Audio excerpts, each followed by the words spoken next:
Hello and welcome to yet another canal adventure. You join us here at home during the coronavirus lockdown.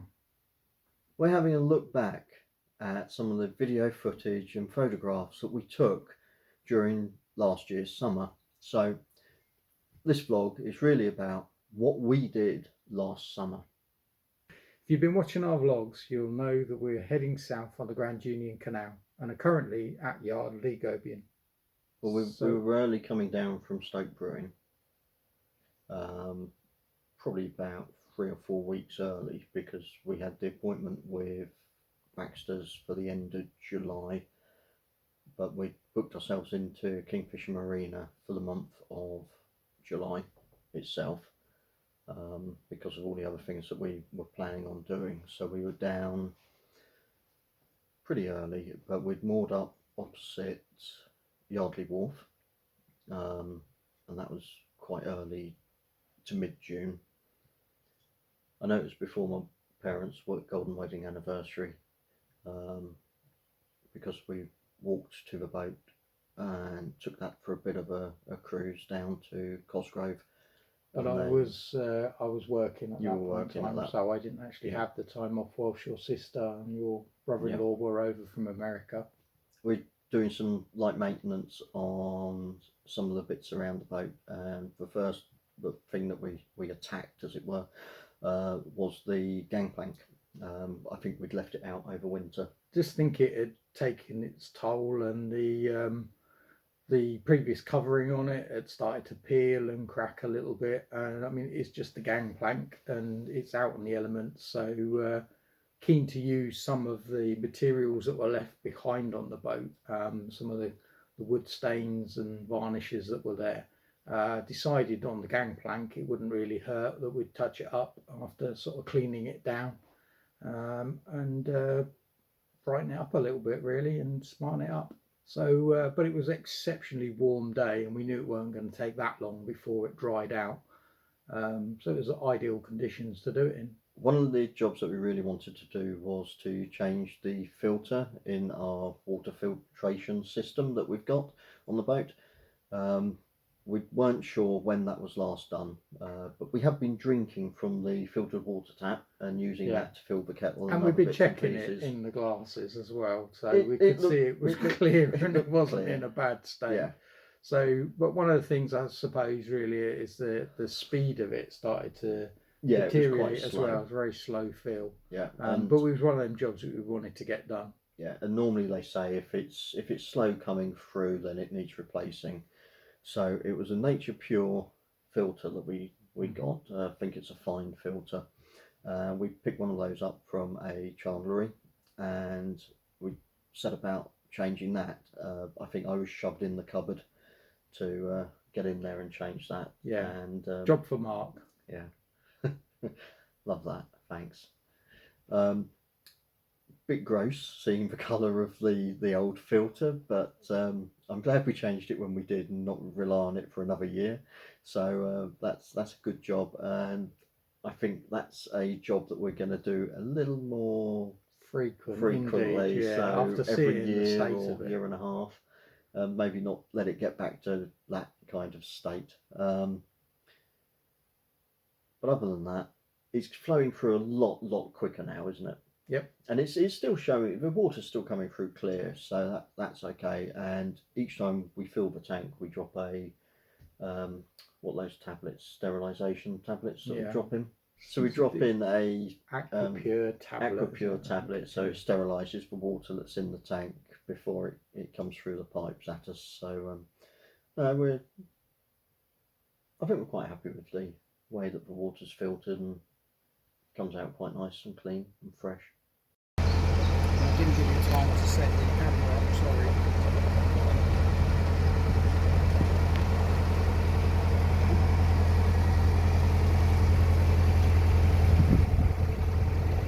Are you sorry? How sorry are you? Sorry, or just sorry? Well, you're going to say you are wanting footage of us going into the marina, because then that's going to be lovely. So another little job that we felt we wanted to do was we'd tidied up sort of the engine bay and wanted to kind of put a bit more bilge paint around in the engine bay area. It's very tidy, nice aqualine that's nice and tidy, and we just wanted to add a little bit more underneath the prop coupling joint. And so one of the things that was in the way was the bilge pump. So at this point in time, we just decided, weren't too happy with the screw mounting fixture, and the cup that the bilge pump sat in had got a small crack in it. So I thought, is there a chance that that could float around? Do we need to secure that better? So took that out of the way, painted up, and you can see disconnected the wires for the bilge pump for a short while, painted it up, came back to putting it all back together again, good old super glue on the plastic to make sure we could get the cradle into place, and replaced the screws so everything kind of fitted in a little bit neater, rewired it back up, and we said, okay, got to test it. In fact, in our aqualine, we've actually got 3 bilge pumps, so we test all 3 of them on a regular basis. Any case, so on testing the engine bay, it didn't work. So I was a bit confused on why everything had gone back to the same position as it was, and it was very strange. So, but I think on this occasion we didn't actually have my multimeter, and so therefore I wasn't able to really check to see if there was 12 volts getting to the motor, and if the motor had actually failed. So we had thought that the bilge pump wasn't working, so we took a trip out to a marina that's had a chandlery on the River Great Ouse, and it was the one in St Ives. I can't remember the name of the marina. If I find it, I'll pop it in the notes or comments below. They were one of the stockists in the country that had the Johnson pump, so we went and bought a new one of those. Extremely comical that the wholesaler of those bilge pumps was actually based in the town that we live in, but nevertheless we went over to St Ives, which is the stockist, and purchased a new bilge pump, which is in fact that we fitted.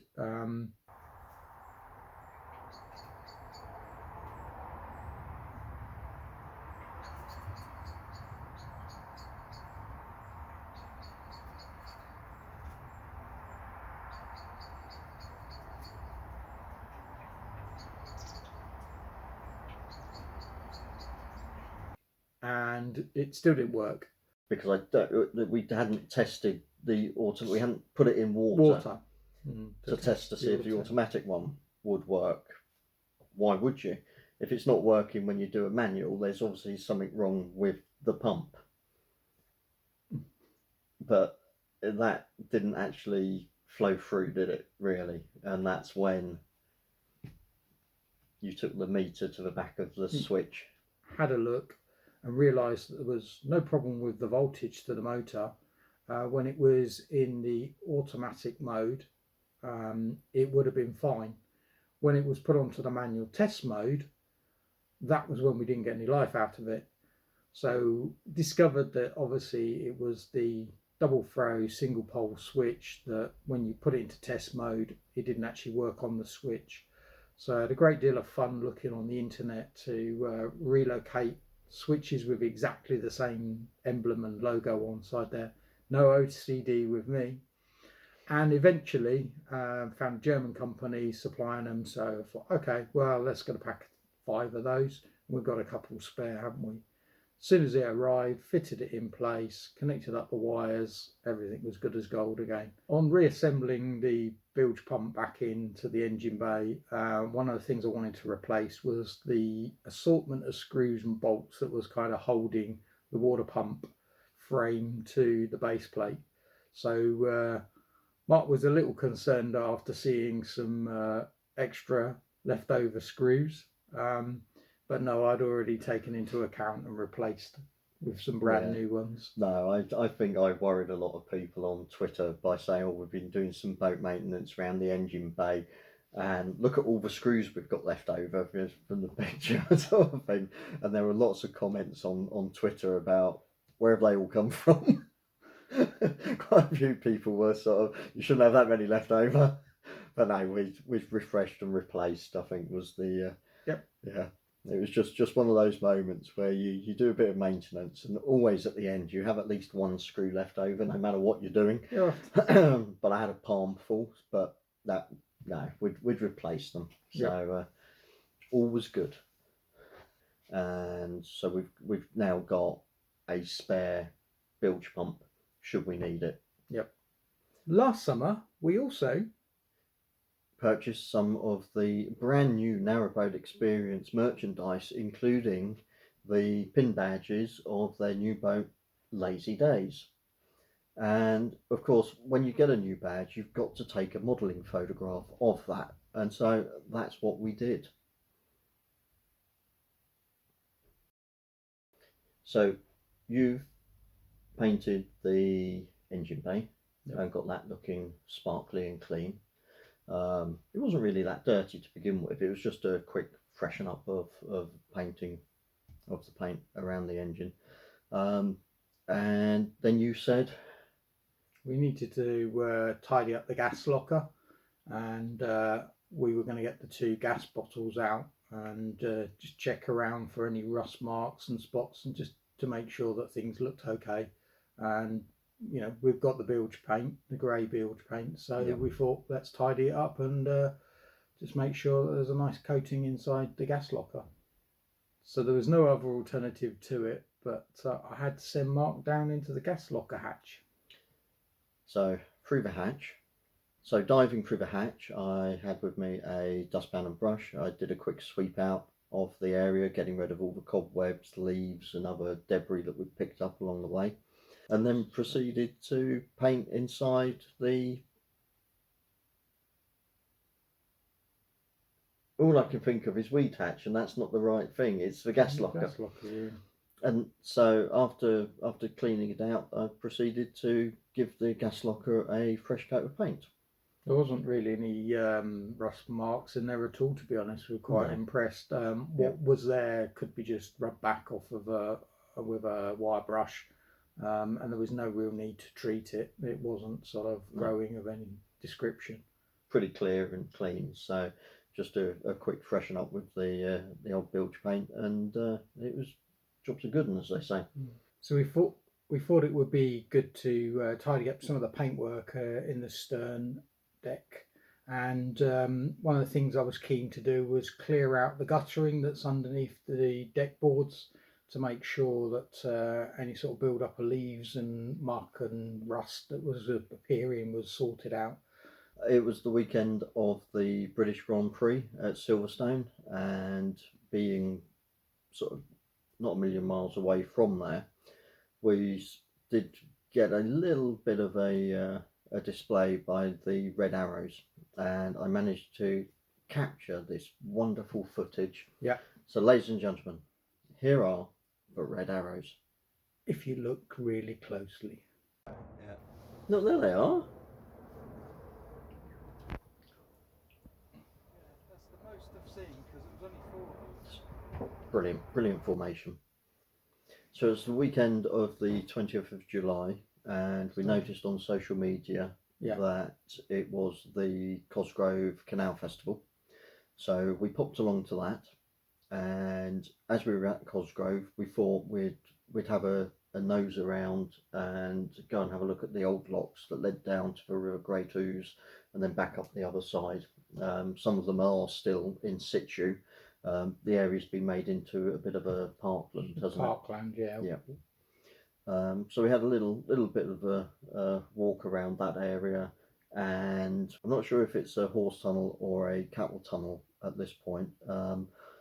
It's one of the little tunnels that runs under the aqueduct. It's actually in the brickwork structure of one side of the aqueduct at Cosgrove, to get to and from the locks that lead down to the River Great Ouse. You've got to pass through it. So we did that a couple of times, and that was quite interesting. It's quite low. I'm sure you're having to duck your head as you walk through it.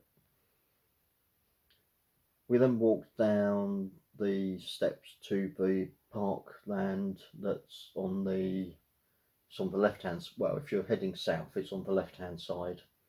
of the aqueduct, and there's a nice park area there where you can actually turn around and look back and watch the boats going across the aqueduct, and that was quite nice. Across the Iron Trunk. The Iron Trunk aqueduct, and we were quite lucky that there was actually a boat going across it when we were down there, and we managed to film that, so that was quite nice.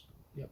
So whilst we were at Cosgrove, like I said, we went there specifically because it was the weekend of the Canal Festival. We did a wander along all the different traders' boats. There's some quite nice stuff there.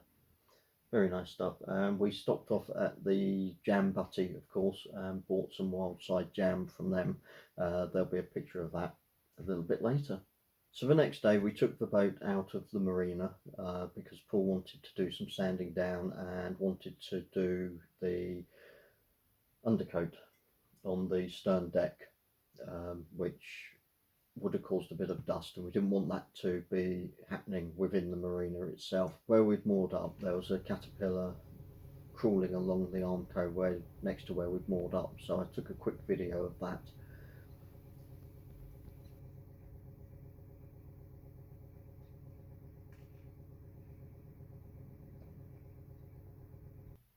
And you took to sanding down the back stern deck, and gave it another coat of the undercoat paint that we bought. Yep.